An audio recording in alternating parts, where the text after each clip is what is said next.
Hello, I'm Adrian, and it's been a while since I've done anything bluesy, and today I want to talk about a few ways that you can go beyond the minor pentatonic and add a bit more interest and colour to your blues playing. When you first start soloing, the minor pentatonic scale is where it's at. It's easy to play, it sounds great, and there's nothing at all wrong with that. But I think if the minor pentatonic sound is all that you use, then quite quickly it starts to sound a bit one-dimensional and a bit limiting. So what I want to encourage you to do today is to explore some other sounds and some other colours, and then you can mix those sounds in with the minor pentatonic stuff that you already know. I have some theory for you and I have some licks for you. Of course, feel free to skip ahead straight to the licks if you must, but I actually think a little bit of theory and understanding of what's going on behind the licks is a very valuable thing, and it's better than just memorising a whole bunch of notes that you don't really understand how to use. I'm going to keep things simple for this video, and I'm going to talk about soloing over a single A7 chord. And I think if you can do that, then it's quite easy to expand things to playing over an entire 12-bar blues progression.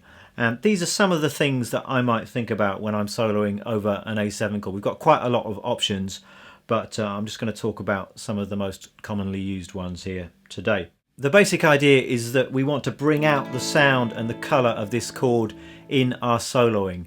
And I like to think about all of my options sort of laying in a single part of the guitar neck around a chord shape. Then I've got easy access to all of that stuff and I'm better able to make nice music with it.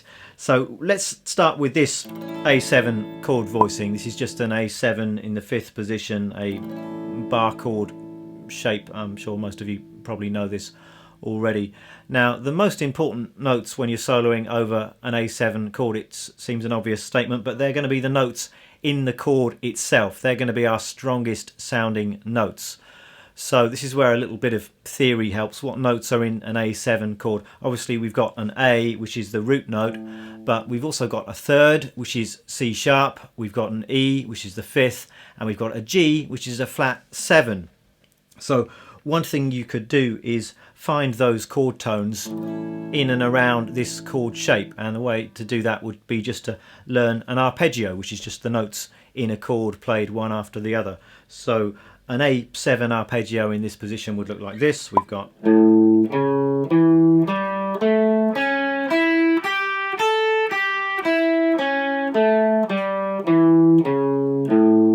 our root note there, 3rd, 5th, the flat 7, then we've got another A note, which is the root, then we go up into the 2nd octave, got another 3rd, 5th, flat 7 and a root. So all of those notes are going to be really strong choices when you're playing over an A7 chord because they're in the chord itself. So that's the chord, that's the arpeggio. What other options have we got? Let's think about scales. Now, one of the things I think that makes the blues is the fact that it's not quite major and it's not quite minor. I mean, in this chord itself, we've got a major 3rd, but we've got a flat 7. So you could say that an A7 chord has both minor and major characteristics. And for this reason, we can play major type scales and we can play minor type scales over this chord, and the most commonly used options would be the minor pentatonic scale and the major pentatonic scale. And once again, I'm going to find this stuff in the same position. I'm going to have those notes hiding in and around this chord shape. So the minor pentatonic, I'm sure most of you already know this one, but we've got the root note here, the flat 3rd, 4th, 5th, flat 7, and then we just continue the same thing up into the next octave.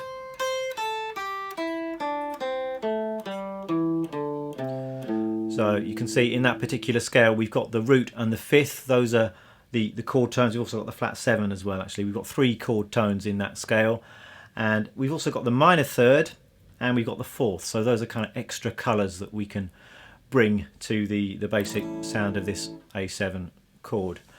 What about the major pentatonic? The major pentatonic in this position looks like this. We've got the root, the 2nd, the 3rd, the 5th and the 6th. And then we play those same notes again higher up.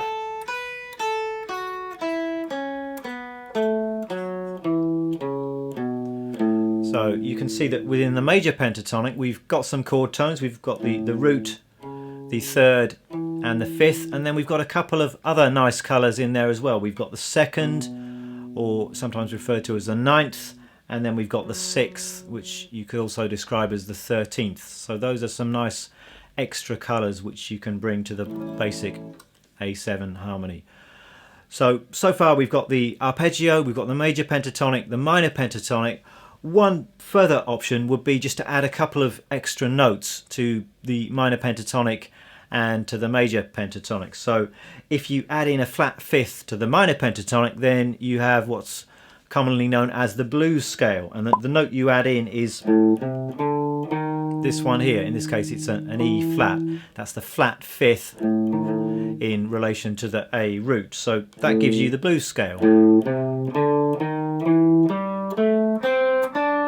We've got another E flat there.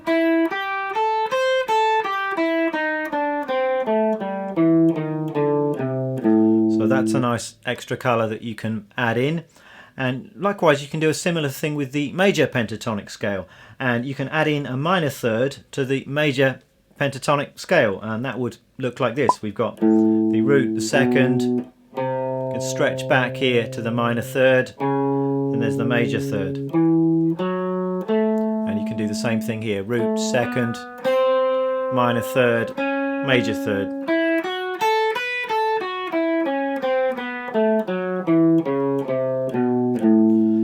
So I'm not exactly sure what that scale's called. I think some people describe that as the major blues scale or the bluegrass scale, but it's just a major pentatonic with an added flat third. So those are some of the options we have when playing over an A7 chord. We've got the arpeggio, the chord tones themselves, then we've got the minor pentatonic and the major pentatonic, and just adding those extra notes we've got the blues scale and the major blues scale. So lots of interesting sounds and colours there. So let's move on to the licks. Enough of this theory stuff. Don't bore us with the theory, man. Let's get to the licks. Okay, can you see my lucky cat waving away behind me? Is that going to be distracting? Let me move him to the floor. He's not going to be waving away while I explain these licks to you. So I've got some licks for you, and in time-honoured YouTube style I've got a top 5 going beyond the minor pentatonic blues licks for you. And what I've done is I've written one lick in each of the commonly used caged positions on the fretboard, and you learn these licks and you're going to be giving yourself a bit of vocabulary, and you're going to be able to play some bluesy stuff all over the guitar. Let's kick off with lick number 1. Sounds like this.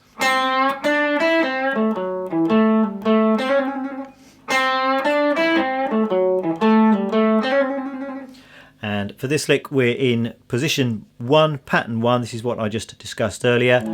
There's our A7 chord for reference, and we're kicking off with this bend, and we're just pushing up the 5th fret on the G string, bending that note slightly sharp, so straight away we've got that mixing major and minor type sound, a very common blues thing. So we're pushing up, this is the flat third, and we're just pushing it up to the major third, or just up towards the major third. You don't even need to hit that note precisely, just bending things slightly sharp. And then we've got the 7th fret on the G, 5th fret on the B. Then we're doing that bend one more time. So all of that stuff is really from the minor pentatonic scale.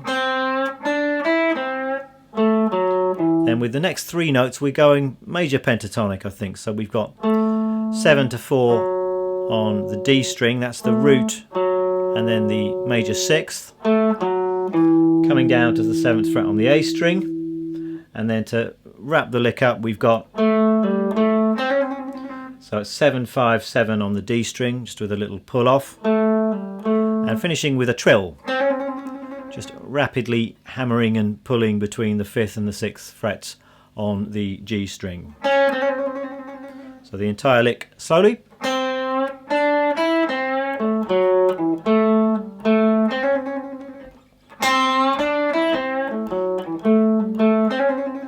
So that great kind of blending major and minor sound in this lick. Lick number 2 sounds like this.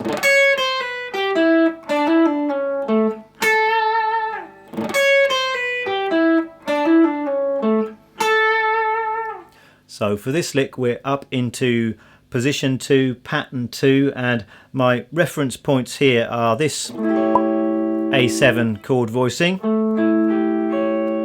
and then the important thing is that around that I've got all of my options. So I've got my minor pentatonic scale,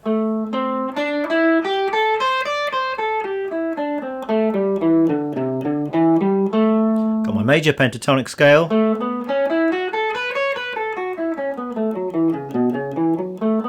and if I want to I can add in those extra bluesy notes that we spoke about. So the lick itself, we've got the 9th fret on the top string, and then 8 and 7. So we're starting with the major 3rd, chromatically coming down to the 2nd, then we've got 8 on the B, 9 on the G, and then you've got a 7, 9, 7 hammer on and pull off, and then I'm sliding down to the 6th fret. Again, that's going to the major 3rd, and then the root note there at the 7th fret on the D string,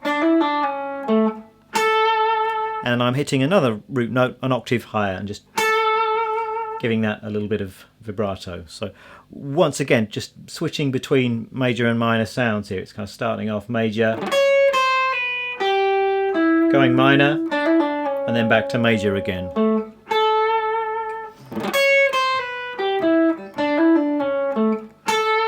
And I think I'm probably just raking into that first note there. So I'm muting all of the strings apart from the top string and then just dragging my pick across those.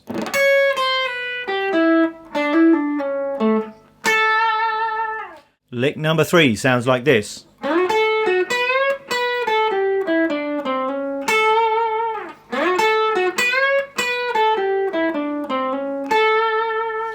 Really like this lick. I really like playing in this position for the blues. So up into what you might call pattern 3.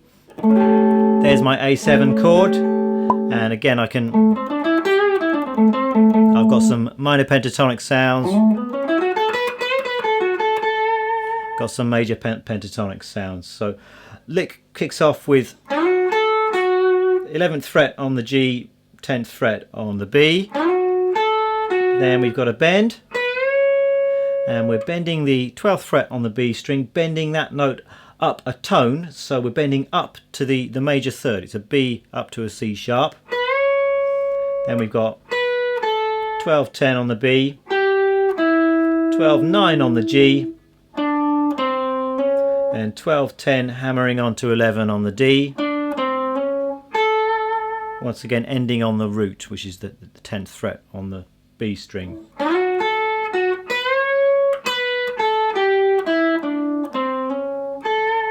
So you could think about this as going from a kind of major sound, then it goes minor here,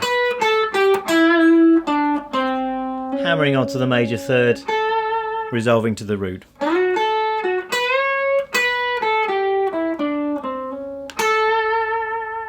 Moving on up the fretboard to lick number 4, that sounds like this.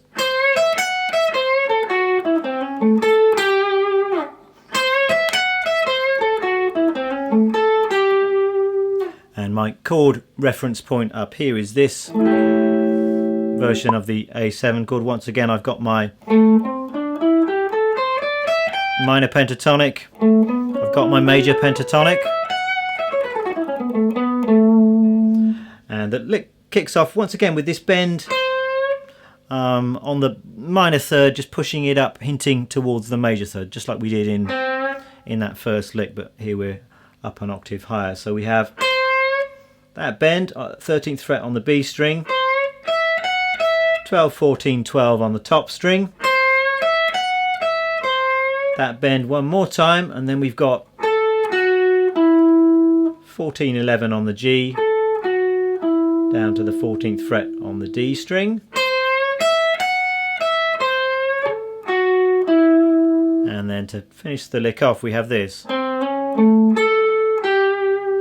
So we've got a flat 3rd to major 3rd slide, hitting the root note there, 12th fret on the A, root note up an octave on the G string, and then ending this one on the flat 7, which is the 12th fret on the G string.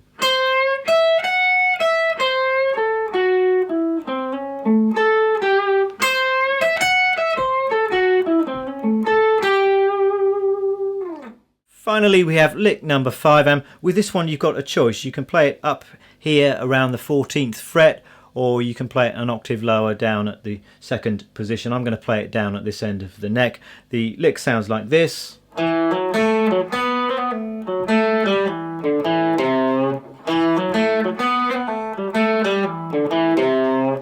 And this is pattern 5, position 5 in cage terms. And here, chord reference points, I might be thinking something like this as my reference point, an A7 chord, maybe this. A couple of ways of doing an A7 chord in that position. Lick kicks off with this. So we've got a 2 to 4 hammer on the D string, 2 on the G, back to 4 on the D. So that's kind of a major pentatonic sound. We've got the 5th hammering on to the 6th. Then we have this. Really like this little bluesy move. I'm playing the 4th fret on the G. I'm sliding quickly up to the 5th fret and then back again. And then I'm pulling off to my 1st finger at the 2nd fret. Really nice, just slide up and back down again. And what we're doing is we're going from the 2nd up to the flat 3rd, back again, and then pulling off to the root. So then we've got the 4th fret on the D again. That's the 6th, and then the lick takes a bit of a minor pentatonic turn. We've got, so that's root note, 2 on the G, and then pulling off 5 to 2 on the D, 5 on the A, and then 2 on the D, finishing off with the 3rd fret on the A string, just pulling that C note slightly sharp. The whole lick slowly.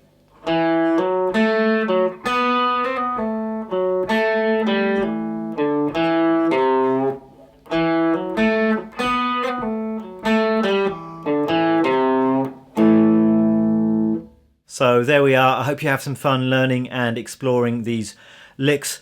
Obvious thing to do once you've learned the licks would be to try them out in a 12-bar blues, and they all should work really well over the 1 chord in a 12-bar blues, but they might work in some other places as well. I suggest you just give it a go and see what you like the sound of.